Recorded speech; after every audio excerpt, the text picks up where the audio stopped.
The cross. We recently moved into this little house in a small, quiet town in Maine.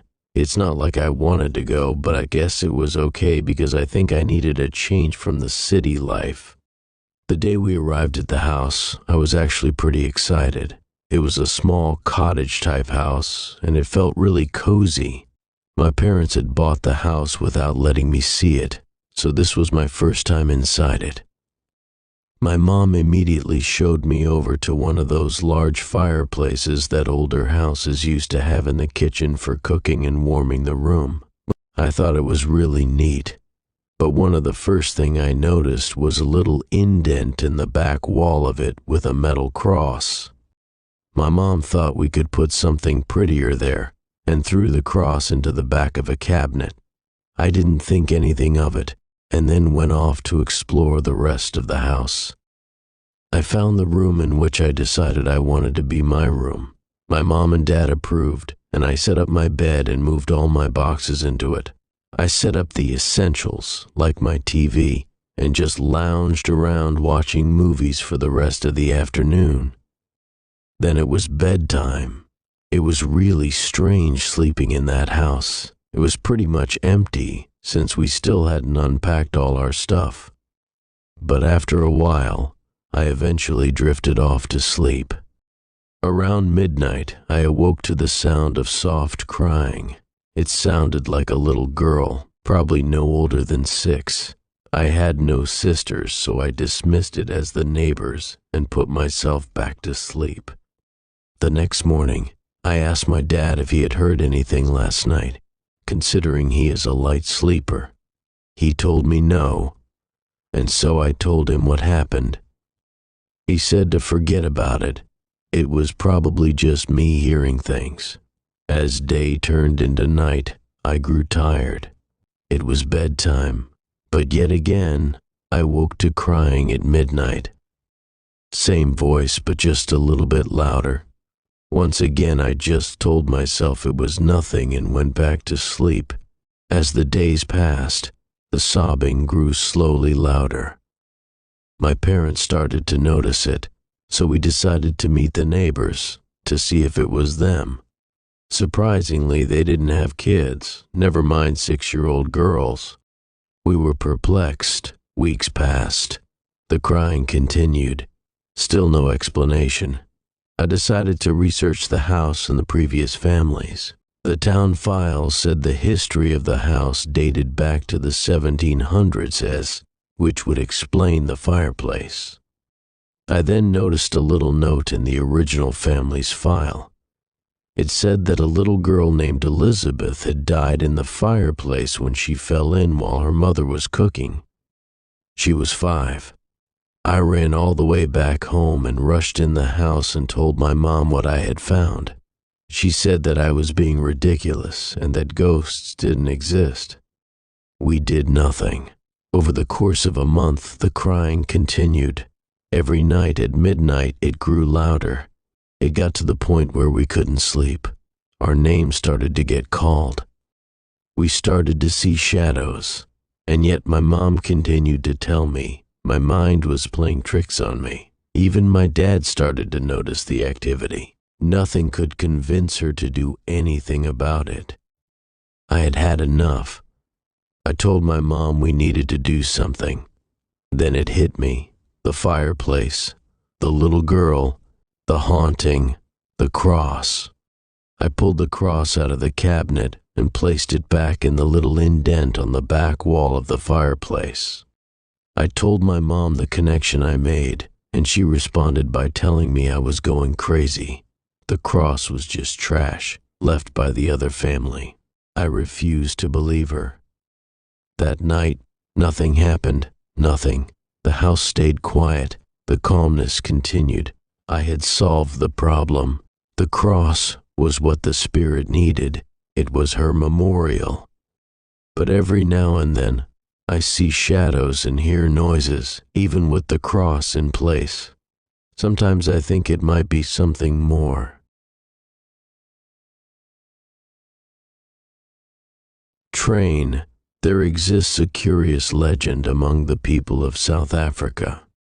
Although somewhat obscure now, it was prevalent during the late 19th century colonization of Africa, which saw the construction of railways across the countryside for the transport of workers.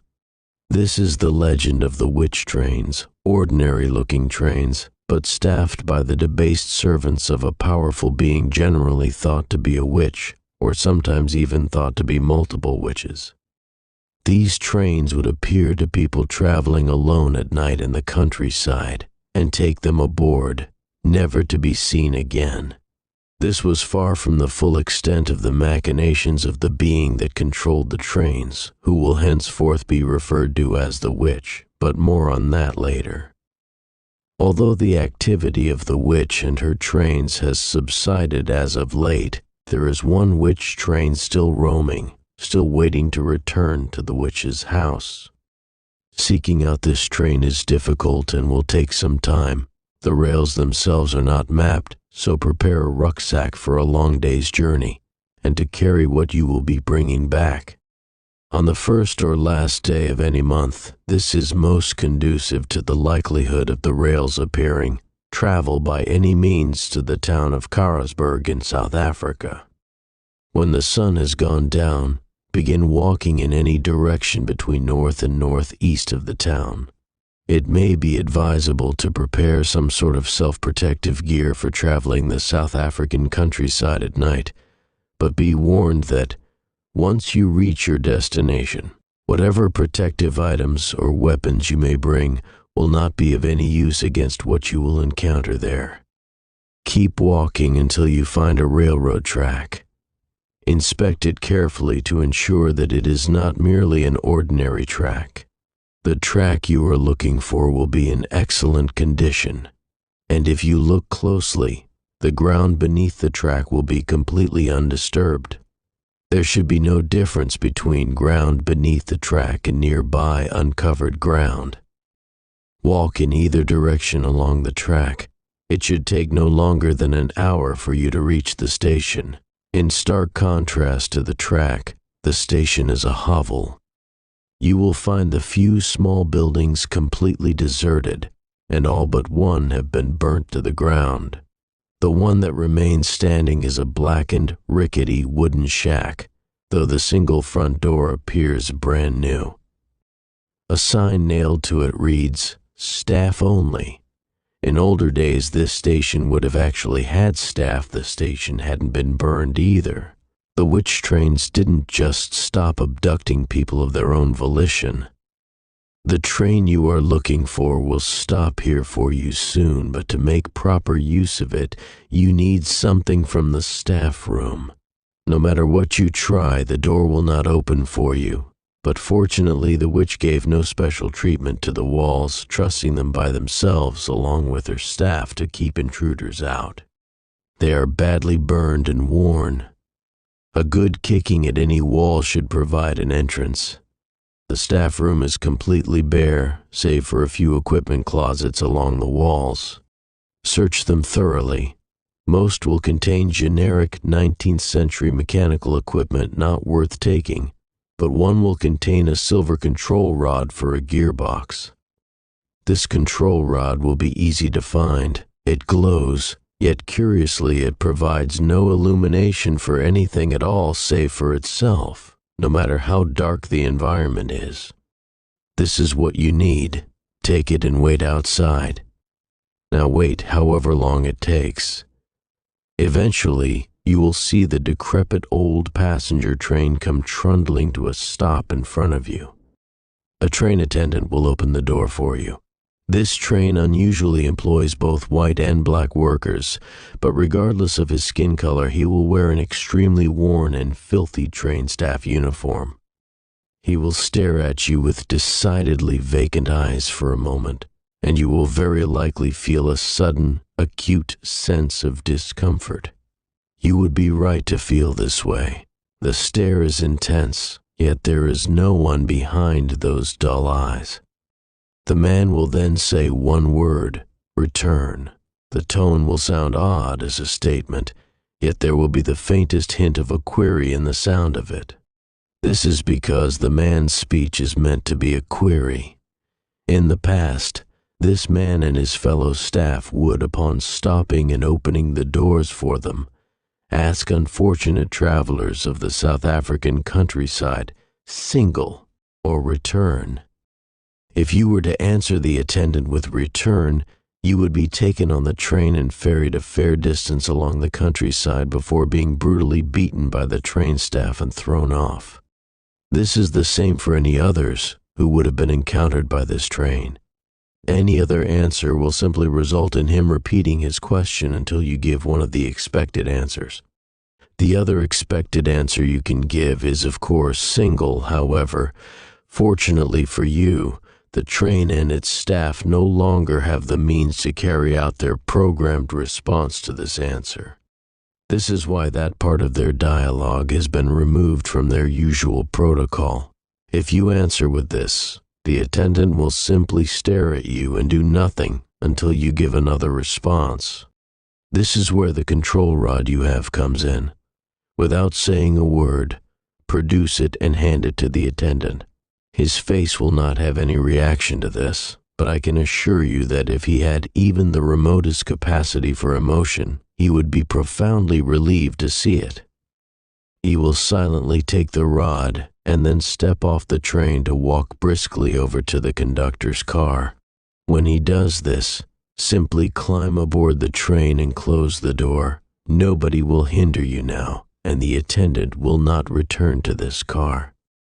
It is a standard passenger car with rows of wooden seats along the walls, everything thickly coated in dust and worn by centuries of age and neglect. The doors to the other cars as well as the windows are boarded up. You must spend the whole journey here, but worry not. It is a short trip, and there is nothing you need to see outside the windows anyway. Sit and wait. You will soon feel the train start to move. The journey will be short, however. It is unlike any other you have ever taken. The train crosses more than just land. Indeed, it crosses more than space. But let's not dwell on that for now. You will not feel anything during the transition, nor will you feel anything when the train arrives at the destination, however.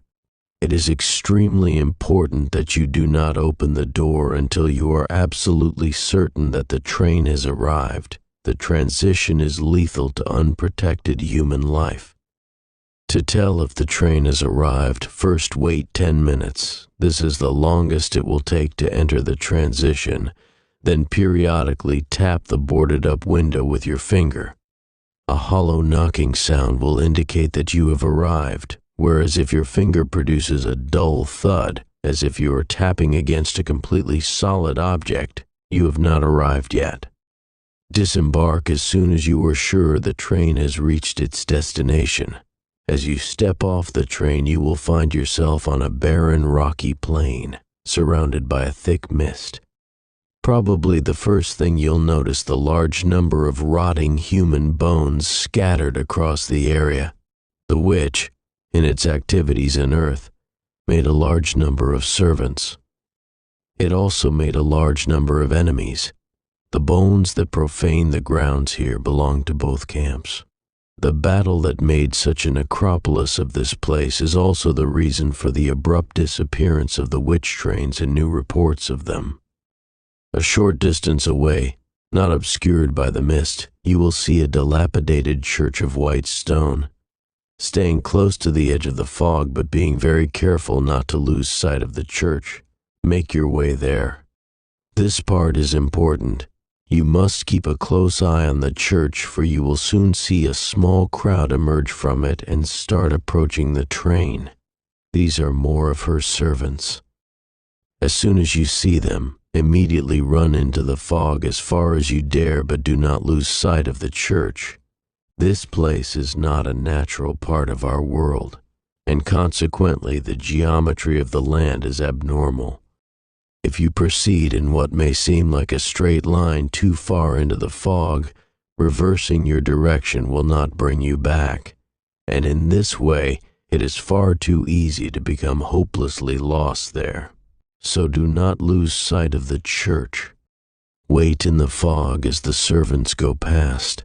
They all wear the same worn-out train staff uniforms, and they all wear the same utterly vacant expressions on their faces.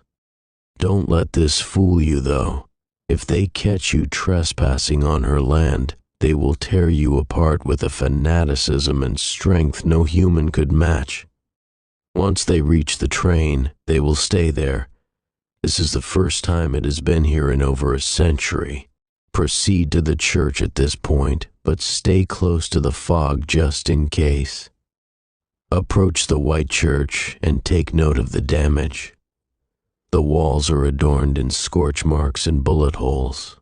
More of the skeletons of the witches' servants and enemies surround the church and are scattered amongst the floors and aisles of the nave inside, as you will see through the blasted front doors. You won't end up like these skeletons at this point. All of the witches' servants in this place have gone to the train and will stay there. The people who attacked this place made sure to destroy the witches' means of re-entering our world, such as the train and the control rod for activating the transition. So her servants will be hard at work investigating the train you have brought here. But don't worry, if you do this correctly, you should be able to return back with the train and control rod before the witch can make use of them once more. Enter the church and proceed through the nave to the doors behind the altar. Muster up your courage and determination here, and perhaps prepare something like a rag to cover your face with. The reports I have on this church do not indicate a good ventilation of the next hallway. When you are ready, enter. The dim light of the hallway will illuminate the carpet of half-decayed corpses across the floor. On the walls you will see the sources of these dim lights, small globes wired into the distended mouths of rows of mutilated heads attached to bizarre machinery set into the walls. Unlike the previous areas, most of these bodies belong to her enemies, not servants, ambushed and slaughtered here when they tried to make their way to confront the witch herself. Walk as quickly as you can through this hall while being careful not to trip. There is certainly no need to take your time here. You may notice that a few of the light globes are dark. Consider the bearers of those lights extremely lucky, for the truth is that these light globes are powered by the electrical signals in the brains of these heads, kept alive by the arcane machinery that supports them. Try not to dwell too much on their fates. You should save your mental fortitude for the trials ahead, and don't attempt to turn any more of these lights off. The witch is coming very soon, and if you do not escape, many more people in our world, including you, will end up like this. My information on this place is based on the accounts of the few who attacked it over a century ago and managed to escape.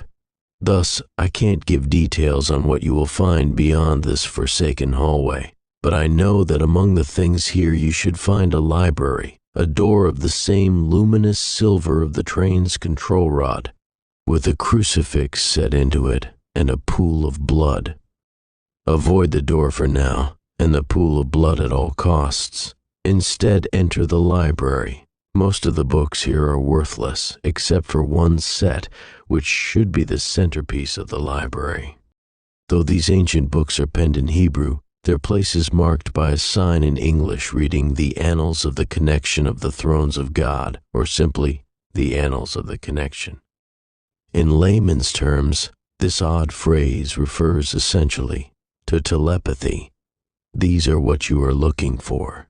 Before the end of your journey, you, one way or another, will be able to read Hebrew and many other languages. However, it is advisable that you use your discretion in reading these books should you ever so choose. Aside from instruction on the creation and control of the servants that the witch uses, these books talk about the precise nature and origins of the connection of the thrones of God, the universe, of God, and the other deities of the universe. It also details the origin of our species and what we are to these beings.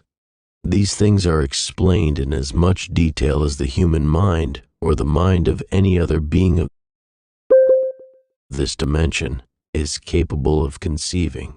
And it is reported that an alarming majority of those who have read these texts were unable to reconcile themselves with the bleak truth of our existence, and would suffer insanity or depression at the least, often committing suicide.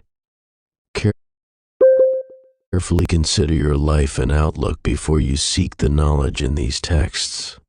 The other copies of these books were destroyed a long time ago by the witch, as well as others like her, along with most of the people in the world who naturally had the telepathic connection.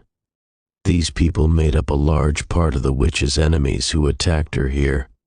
Take these books and leave now.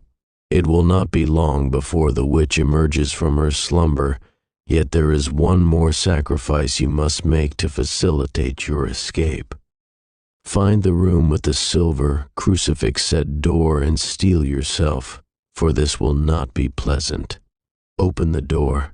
The room is pitch black, but you can clearly see the machinery surrounding the chained, furiously screaming man inside, all of it in the same silver of the non-illuminating glow. Try to find something to hold on to as this man, cut off for so long, forces his mind upon you. Your head will feel as if it is being squashed like a balloon to the bursting point as the last man with the connection transfers it to you. It will feel like years, but it will only take seconds before it is done.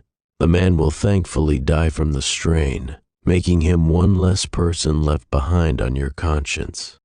You will want to take time to process all this, as the knowledge and outright changes to your brain will be unimaginable. But you don't have a moment. You must run now. If you pass the pool of blood on your way out, you will notice that it is bubbling. The witch is emerging. Run to the hallway and prepare yourself for the hardest part. This hallway was created for the connected when they attacked this place. All the people now set into the walls have been subjected to unthinkable horrors before being forced inside their minds by destruction of all 5 of their senses. But with the connection you will, upon entering the hallway, feel all of their ghastly thoughts inside your mind. This is why the witch did this, to weaken the connected at this hallway with the tormented thoughts of these people, so as to defeat them more easily. As hard as it will be, you must focus yourself on running through this hallway. Once you are out, you will be fine, but you must get out quickly. Get to the train, where her servants will still be.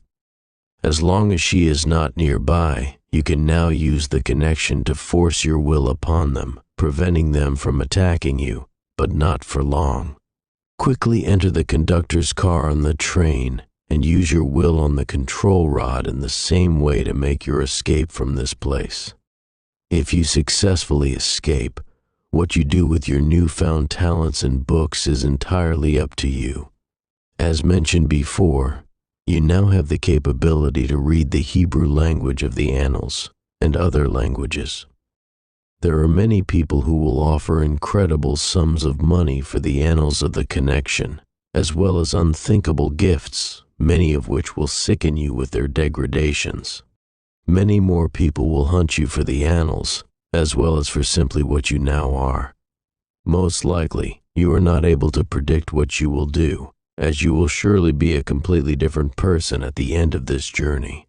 So at the very least, you should hope that you can adapt to your new life quickly enough before it can overwhelm you.